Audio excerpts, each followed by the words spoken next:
Okay, so the first thing that we'll do is look at Orris's seven-step hypothesis testing process that he covered in Chapter 9. I wanted you to read that material in Chapter 9, but I think the best way to really learn the seven-step process is with an actual example. So this example starts in the textbook on page 155, but I've got page 156 here, which is really where the seven-step process begins. I'm going to take you through each of these and just talk briefly about each step. So step number one is specify the null hypothesis and the alternative hypothesis. So here H sub O stands for the null hypothesis, H sub 1 stands for the alternative hypothesis, and here we're saying that the population mean of light bulbs will be an average life of 2,000 hours.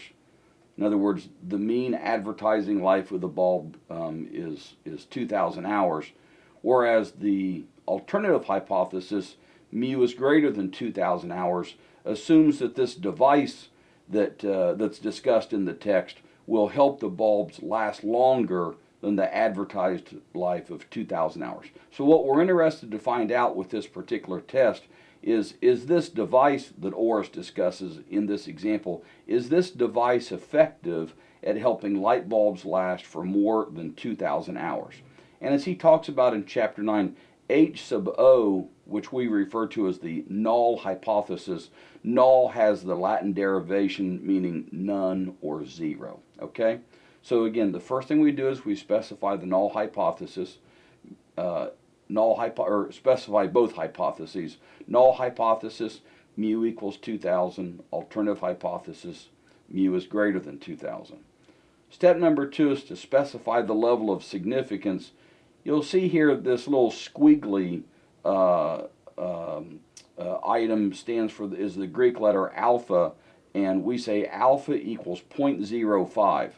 I'll take you all the way back to Chapter 6 when I said we're always going to work with a 95% confidence interval in this class unless otherwise indicated.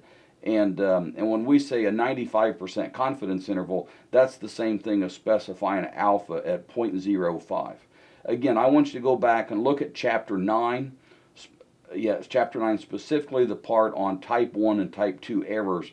When we say alpha equals 0.05, we're essentially saying that we're willing to tolerate a 5% chance that we would make a type 1 error.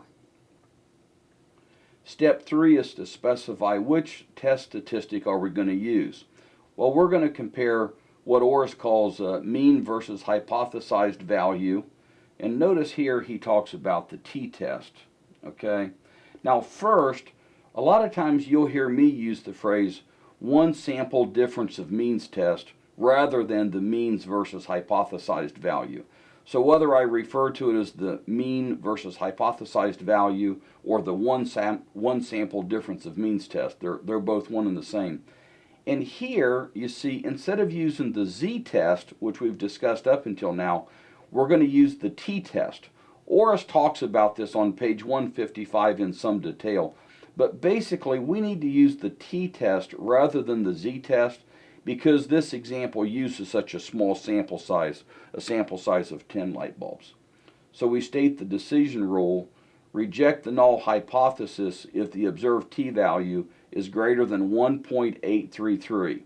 Now let me show you where this critical value of 1.833 comes from.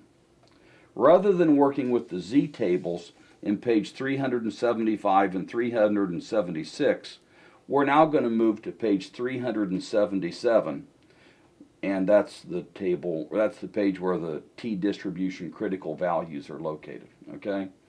In this example, you will see, as you look at the book, that we're going to work with 9 degrees of freedom, and the way that we get at 9 degrees of freedom is just n, our sample size, minus 1 equals 9, okay? And you come across here to the number 1.833, and if you go up, you see here 0.05. So we're working with a one-tailed test. We're interested in whether the population mean is greater than 2,000 hours.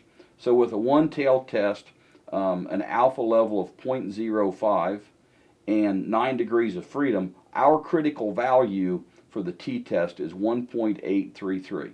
Okay, now I'm going to go back to the page 156 of the test, and you see here we establish our critical value of 1.833, or as Orris notes, we would reject the null hypothesis if our observed p-value is 0.05. When we look at the Megastat computer output, you're going to find that Megastat gives us both the observed t-value as well as the observed p-value. So in the 7-step process, we're now at step number 5, which says use the sample data to calculate the test statistic. Well, I'll actually show you how to do that momentarily, but as you can see from the formula right here,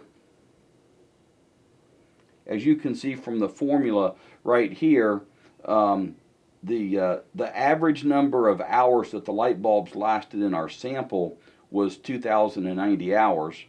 Our hypothesized number of hours that the light bulbs should last, either without the device or if the device is ineffective, is 2,000. And then when you see the denominator here, this is actually just the standard error of our sampling distribution. So this is the sample statistic, this is the standard deviation of our sample, 96.25, divided by the square root of n, and our sample size is 10. So if you remember, earlier in, I think it was chapter 7, we talked about the standard error of the mean is equal to the standard deviation of the population divided by the square root of n. We also talked about how we can use the sample standard deviation as a surrogate if we don't know what the population standard deviation is, and the standard error of our sample is equal to S divided by the square root of n. So that's what this denominator means, okay?